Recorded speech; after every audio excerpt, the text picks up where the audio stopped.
Hey guys, it's Graham. What's crackin'? A few days ago, I posted a long video about books that are great to read in October. And a couple of hours later, I heard from an old friend, codenamed Darrell, who asked the following question. Wasn't there a series about kids that hunt ghosts in London that you really liked? You always talked about it before, but it wasn't on the list. I thought it would be. What was it called? I immediately knew what he was talking about, and my choice to leave it off was deliberate. After some back and forth with Darrell, he suggested I do a video about it, and while I was at first conflicted, I decided to pull the trigger. I say conflicted because what I'm about to say ultimately amounts to a negative review, and I'd like to steer viewers to stuff that's actually good instead. The series in question had 5 books, and the first 4 were just better and better every year that they came out. And then the 5th book dropped, and I was beyond annoyed with how utterly unsatisfying it was. Why would I tell viewers about this series that had a hard ceiling of 80% on the satisfaction scale? Darrell's argument was that since I'm a critic and a writer, then people will know I'm not going to write an ending that's bad, and that will boost confidence in my work. I hope he's right about that one. I still didn't want to do this review since the final book came out 4 years ago, and it seems like most people have forgotten the series. I'd just be starting beef for no reason. That was when he sent me down a rabbit hole of articles about a Netflix adaptation that's due out sometime next year. So I guess this series is still relevant to some extent, and it will gain more traction in the near future. Maybe my 2 cents will benefit the hesitant reader. So with that bouncing around in my head, I decided to go for it. Here you are, my cherished viewers. A writer analyzes a series that he enjoyed right up until the end and tells you why he wished he hadn't taken the plunge. The series is Lockwood and Co. by Jonathan Stroud. If that name rings a bell, I've recommended his Bartimaeus series several times over the years. It's about an orphan in England who can do magic and has a hard home life. Obviously, that's been done before, right? And yet, Stroud's take on it was mind-blowingly good and unique. He can subvert your expectations without pulling a Last Jedi and telling you that you should have lowered expectations. That series ended in 2005, and Lockwood started in 2013 with The Screaming Staircase. In subsequent years, we got The Whispering Skull, The Hollow Boy, and The Creeping Shadow. I had really high hopes from the get-go due to Bartimaeus, and while Lockwood was very different in style and substance, each volume was increasingly more entertaining than the last, raising my hopes that Stroud would stick the landing again with Book 5, The Empty Grave. If you have any desire to read this series, go ahead and do it now because I will be discussing spoilers before the end. With that warning, we dive in. The premise is straightforward. Ghosts are real, they haunt the world, they hurt people, and almost nobody can see them.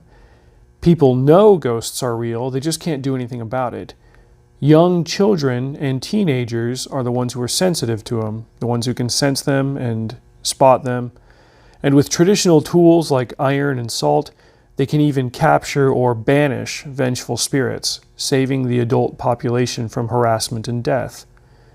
The adults are aware of this phenomenon, called simply the problem.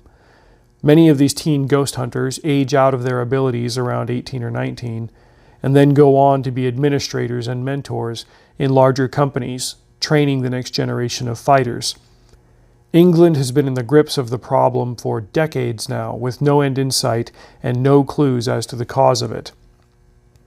With such a prevalent threat throughout the country, and a limited supply of able-bodied youth to combat it, companies pop up all over the place offering services for a premium rate.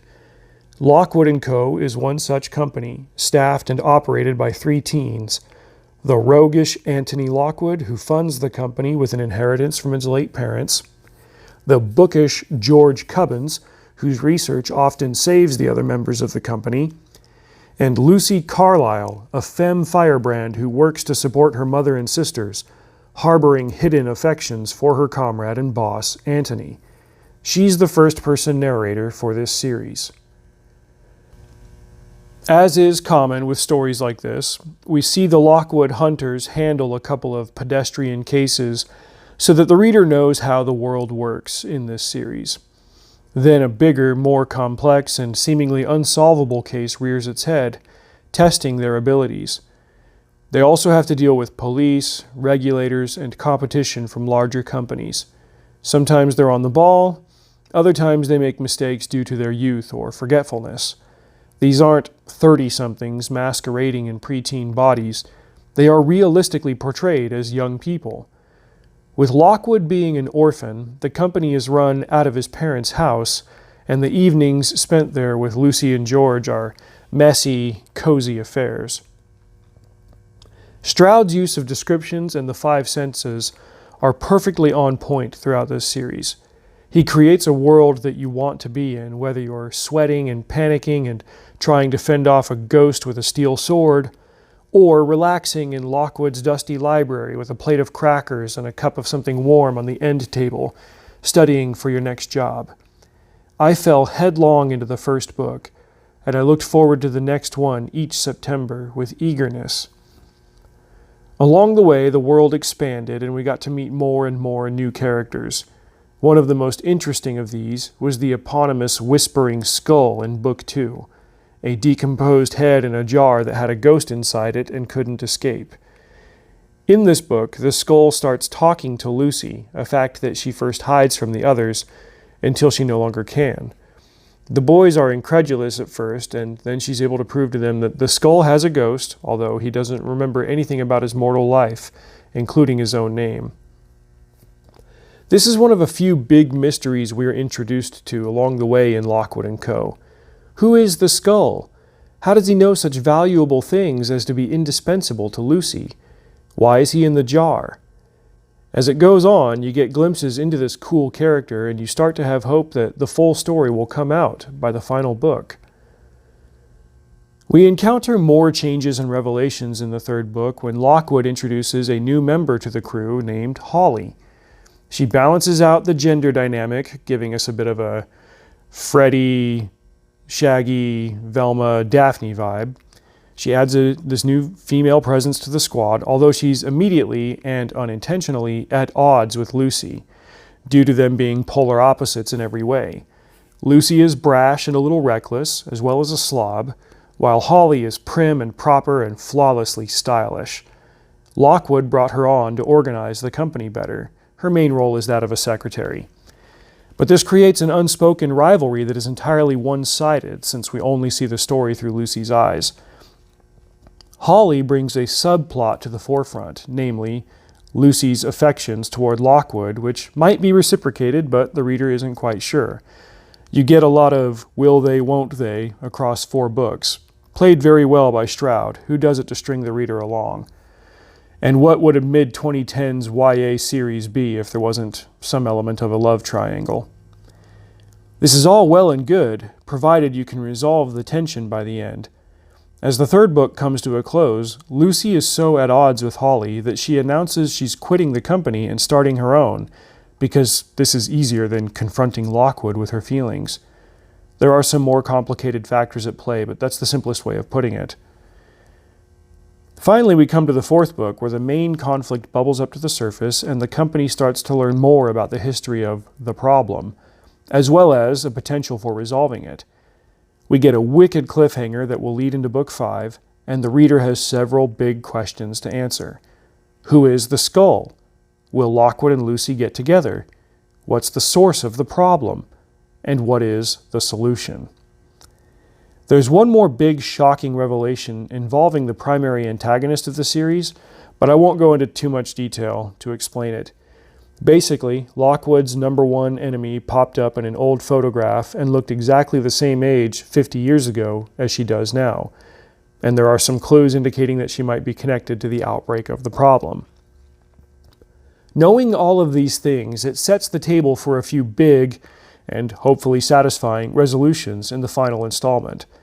I, like scores of readers, smashed the pre-order button as soon as it went live, eager to see Stroud's next closing masterpiece.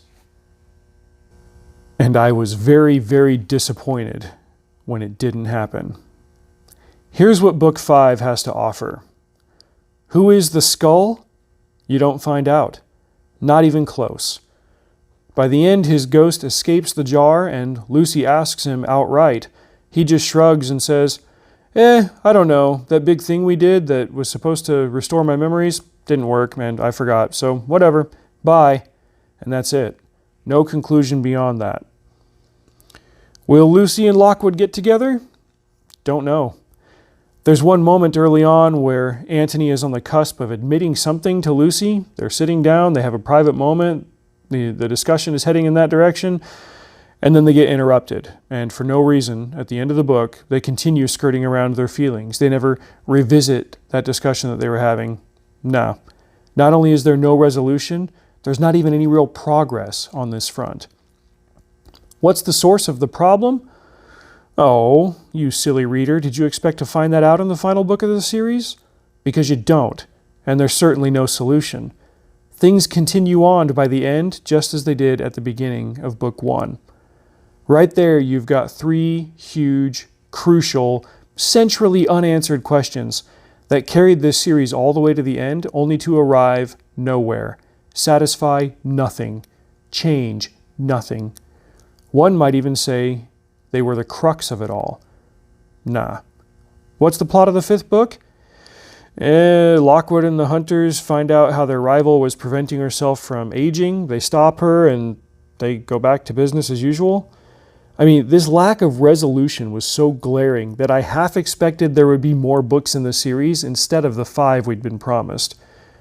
Surely the author wouldn't leave the series undone for no reason, and yet that's exactly what he did.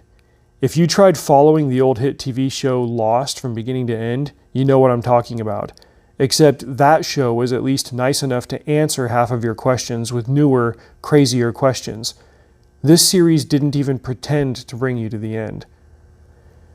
One final thing, which didn't have a ton of relevance to the overall series, but was just an unsatisfying exit for a very likable character, was how Stroud handled Holly by the end. While Lucy doesn't ever truly have a discussion about her feelings with Lockwood, she does get a few minutes to get real and to have girl talk with Holly, apologizing for how cold she'd been toward the new girl since book 3. She thought Holly was trying to make a move on Lockwood. Holly replies coyly that she was actually interested in Lucy, and that's more or less the last real contribution Holly makes to the story. At the end, there's a passing remark from the guys that she moved out, quit the company, and has a new roommate somewhere in London. Stroud takes this good character who provided an interesting and entertaining new dynamic for the members of the company and has her exit quickly to stage left shouting, "I'm gay," on her way out the door. Perhaps this was supposed to explain why she was prim and stylish, why she was well organized and otherwise devoid of flaws as a character, but that just plays on stereotypes about gay people being image-obsessed and preppy. Prior to that hand grenade revelation, Holly was a great foil to Lucy, exposing some of Lucy's flaws in the form of her jealousy, as well as her affections toward Lockwood. Holly was well-dressed and well-groomed because she valued those things, even managing to look flattering while on dusty missions with the company, only for the reader to be told that Holly was just trying to be cute for Lucy. In the midst of the other, larger problems with the story, I found this quick disposal of a good character to be more than a little annoying. It reminded me of the end of The Legend of Korra, where the writers were wrapping up the show and had studio conflicts with Nickelodeon, so the story became an aggressive mess in the 4th season. By the series finale, Korra, who had been involved romantically with Mako for years, suddenly drops a hand grenade and starts getting flirty with Asami, a female character. I say hand grenade because, as far as character and story go, this kind of explosive turn at the very end of a drawn-out arc is just that. It's loud, it's shocking, and it leaves a bunch of debris in its wake that the authors never really have to address or clean up, because the story is at its end. It doesn't matter if it runs counter to everything that has been established before it. They get to be coy about the preceding text, saying, "Well, I never said she was straight."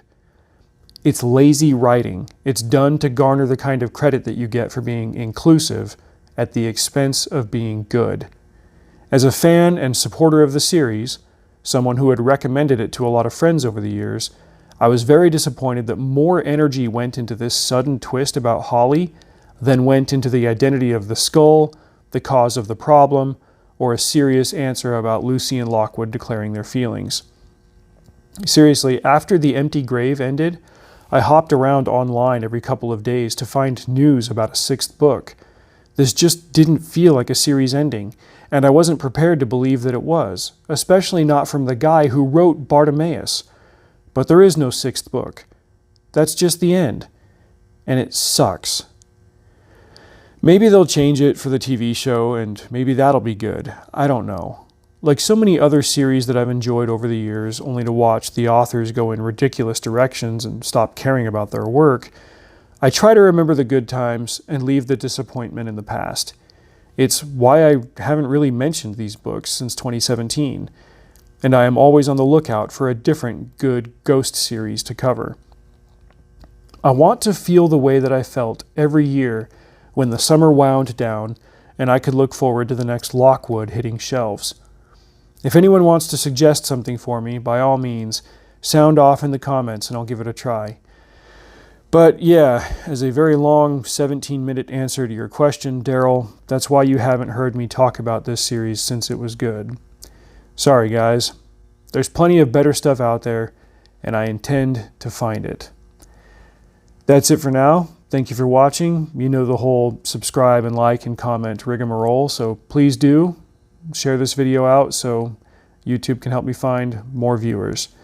Until then, drive safe